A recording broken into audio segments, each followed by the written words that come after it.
Yo, this is Roy Woods, and you guys are watching the Hip Hop Guru. You already know of your sound, baby.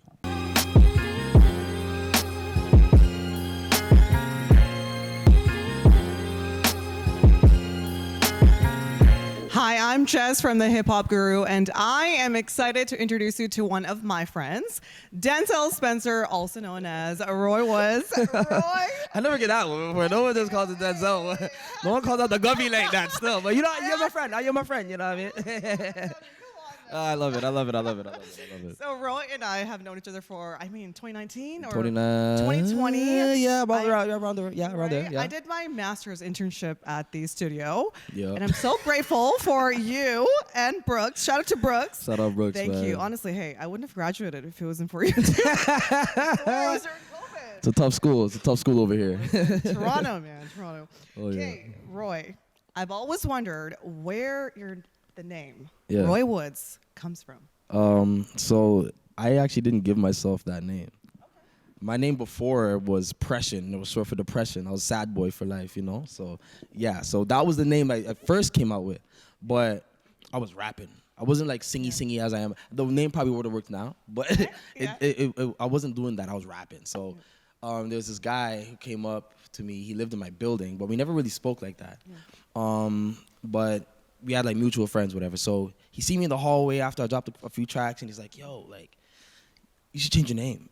And I was like, "Why?" Like, cause it doesn't sound rappy. Like, it doesn't sound like what you're doing. It matches. So I was like, "Okay, what did I change it to?" He's like, "Roy Woods." And I was like, "Okay." I actually don't mind that. He's like, "Cause it sounds like no." Then I did a survey on a school, right? And then everybody was picking both, really, right? Okay. But then some more started leaning towards Roy.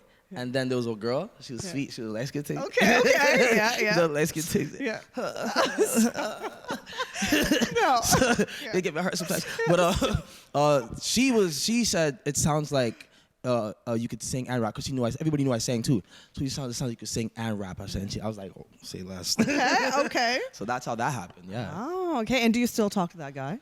Yeah, actually here and there. Yeah, here and there. We recently only connected like a few years ago. Okay, yeah, hey, that's crazy. A good thing. I love the name Roy Woods. Thank you. I'm not complaining. How did your upbringing in Brampton, Ontario, influence the artist you are today? I mean, it's everything. It created everything about who I am today for the music, for what I do for the city. It's everything about me. Everything about me is Brampton. I'm saying I'm Brampton as fuck. Yeah. B-town. Yeah, most definitely. So, there's something about growing up in the city that is different than any other place. And like, cause I lived in Toronto, I lived in Scarborough a little bit. You know, I lived in the West End. Yeah. But when I grew up in Brampton, it's like you get the feeling of those places, but it's different. It's so different. Yeah. I can't explain it. It's just Fair Peel. Enough. There's something about Peel. Yeah. It's got its own vibe, you know? Like there was something about the jams, going to the jams, you know, that doesn't even happen no more, you know what I'm saying? You're seeing all the things, you're like, oh my God, you know what I'm saying? You're catching the bubbles, you're going, you know what I'm saying, sneaking out the crib, going to one of the craziest parties. Brampton had crazy parties, so it was always like a vibe, you know? Those house parties were lit, like it was always a good time in Brampton, you know? It was like back in the day. I feel like the house parties now no, it's done. It's done. That era is done. Scene, I mean, you were lucky. These kids do not understand what they are missing out of. No, they don't know anymore. Basement jams, banging on the furnace, aunties serving drinks upstairs. It was the best time. It was the best. They won't know. Yeah, that was Toronto. One of the best times. Yeah. How do you balance discipline in the music industry? Well, I've never had a job before. This is my first job. Wow. Yeah, this is the first job I've ever had besides just me, you know, doing my own little thing. So, you know, I never had a pay stub. You know, this is OVO checks, the music amazing. checks from my fans and all that. That's always been it. So I take that very serious. Because this is the only thing this is the first thing I've ever done, you know what I'm saying? This is what I hold on to. It's been 10 years strong, and you know, just knowing the fact that I could still be here, you have to know that, you know, you are putting yourself in a position and you are your own boss, and this is your career. Yes. So if you want to go ahead and do, I got taught this advice a long time ago. You can, you know, sit around and fuck off and do all that. It's your career. You can do it if you want. But you're not going to go nowhere. Exactly. Right? Everything you do is up to you. So, you know, that's what built me. That's what helped build the discipline. And I've also played football. I'm a very team-oriented guy, right? So, like, football is a huge thing for me. That discipline was built in me from young as well, and just carrying it on into music. Sports does that, Yeah, you know, that was really all it was. No, That's Yeah. great. It's great. I didn't know you played football. What? Yeah. I Wow. was a wide receiver, safety, Wide punter, receiver. Bigfoot. I see you as the RB, the Yeah. running back. No, or, no, Okay, no, wide no. receiver. I love that. I love that. Yeah. Roy, what is your biggest fear? Ooh. It would, well, besides God, it would definitely be not being able to do what I'm doing to provide Yes. right now, Yeah. because a lot of people depend on me, and that's one thing that you work so hard for, you know. Yeah. And with this culture today, everybody doesn't understand. A lot of people don't understand that. They just go online. They don't totally. understand what it takes for somebody, the blood, sweat, tears, pains, the suffering that they put themselves through in order to get to where they're going through, you know what I'm saying, to get to where they're at. And for you to just, you know, see, I've seen it. You see it every day. It's a sad place. It's a sad world, you know. Yes, And I'm not talking about, there's a lot of evil out here for sure, but at the end of the day, there's people who just, you know, they make mistakes.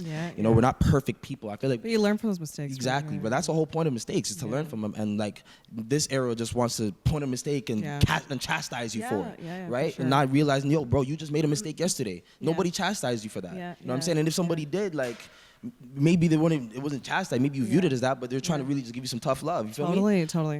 Yeah, it's a wild place. So that's the only thing. But besides Jaja, I know Jaja got me, so I'm gonna go though. Okay, let's go. Yeah. So it seems like you drop your albums in July or December. What's so important about those 2 months? You know what? I have no clue. That's just what I Happy to drop it. for some Lucky reason. month or something. For some reason, odd reason, I usually just finish everything like and hand it in to the time where that's the perfect time for me to drop it. I don't know why. It's been like that from the beginning, and I those don't are your know. 2 lucky months then. I guess so. That's it. I guess I'm not mad at it. Hey, I'm not either. I'm not complaining. You're dropping albums, EP, left, right, and center. We love that. Oh, yeah. So we're talking about your EP.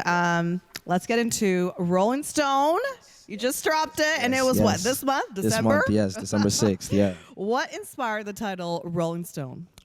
So me and the team were going through like a lot of names, just trying to figure out what the music represents for me right now in words. I knew how to put it in like a sentence and explain it to somebody, but putting it in 2 words was hard for me. So we went through names and names and names. I took shrooms. I did a lot trying to find the name. Yeah. Higher self. You know what I'm saying? It still didn't work. Until like just, you know, conversation and more brainstorming eventually. And we got the name Rolling Stone. It just fit the criteria of who I am, right?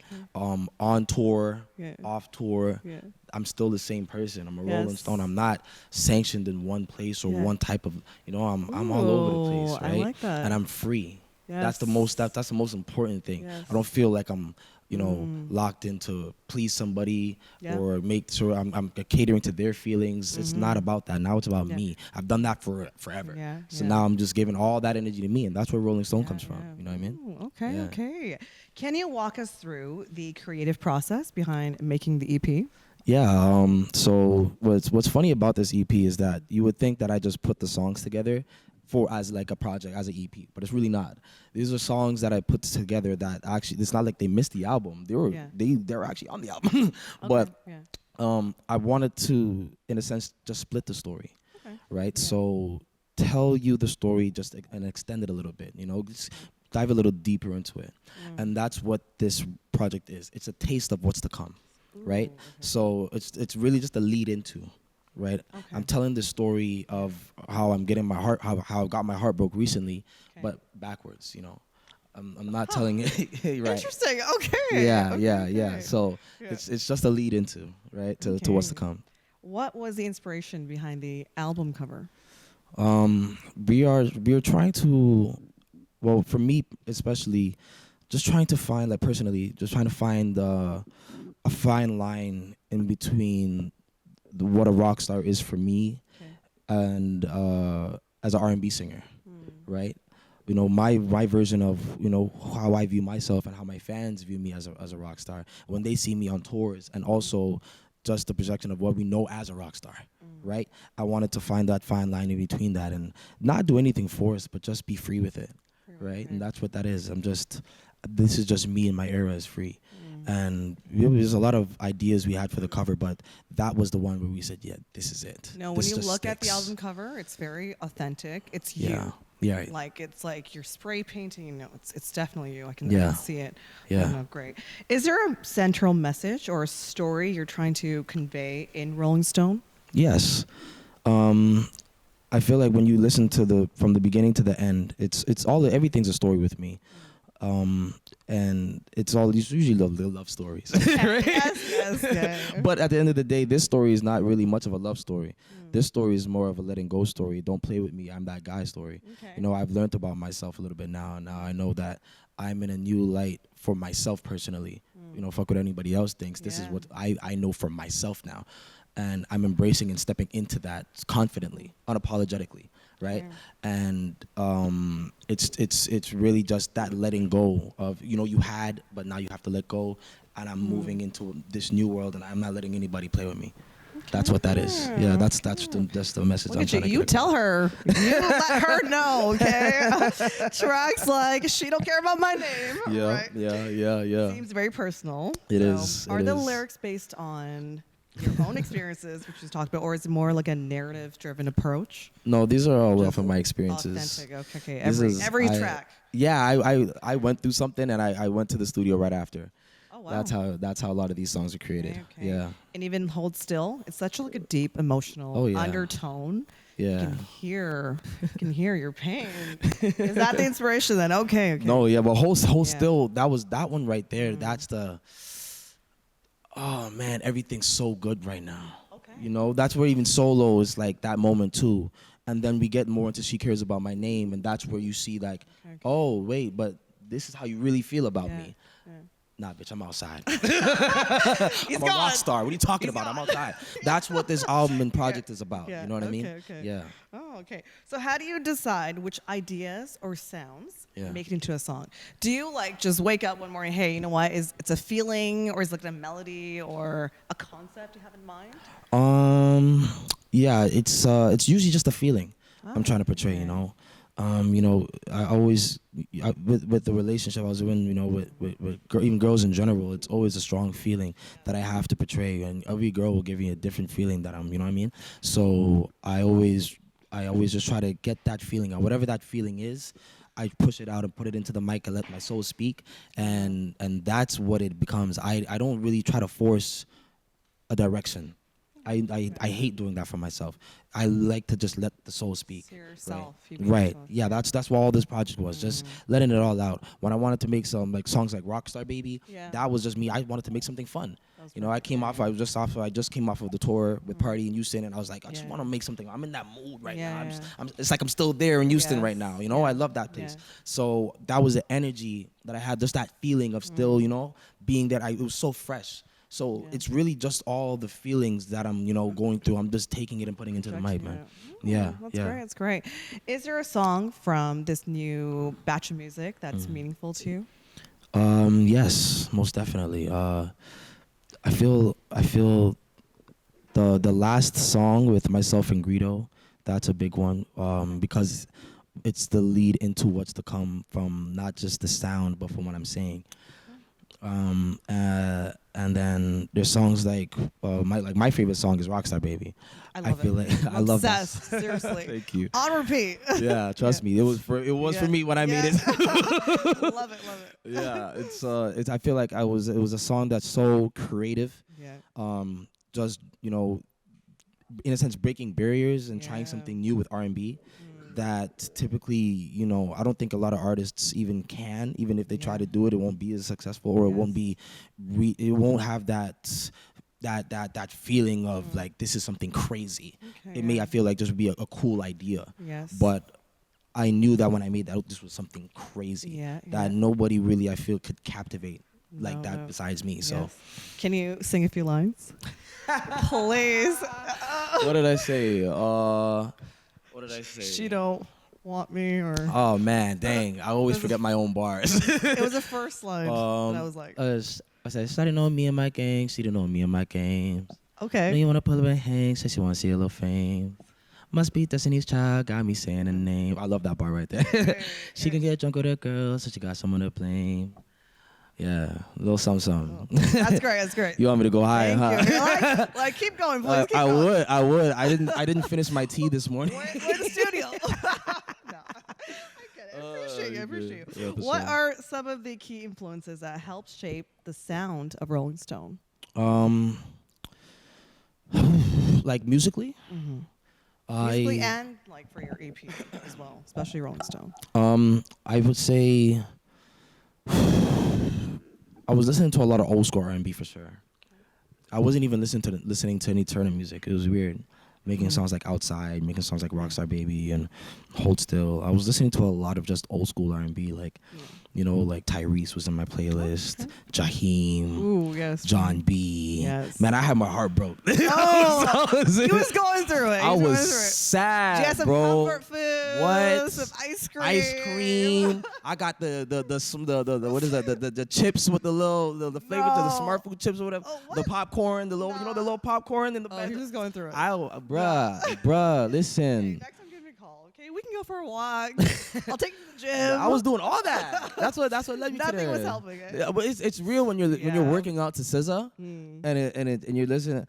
What's the song? I can't lose.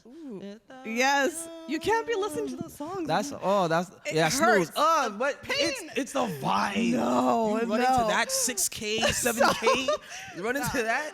I'm That's a listening vibe. to like hardcore rap or something. See, If I I'm used to going be through like that. No, I can't I don't do want it. to hear nothing. I want to feel nothing. Nah, I I'm in wanna be, like, pain. painless. I'm just thinking, Oh, okay. I can't lose you. you know, running in the rain. I'm that guy. So. Okay, we love that. We love that. Yeah. How have your fans responded to Rolling Stone so far? It's been really good. It's been really good, actually.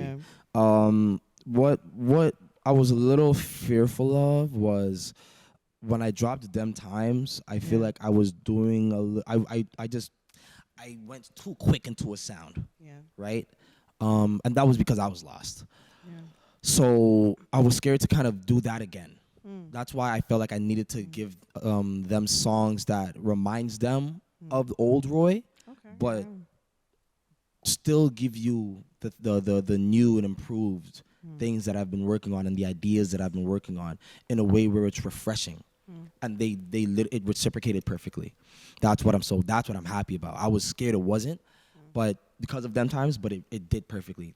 So I'm happy about it. I've been hearing great things too.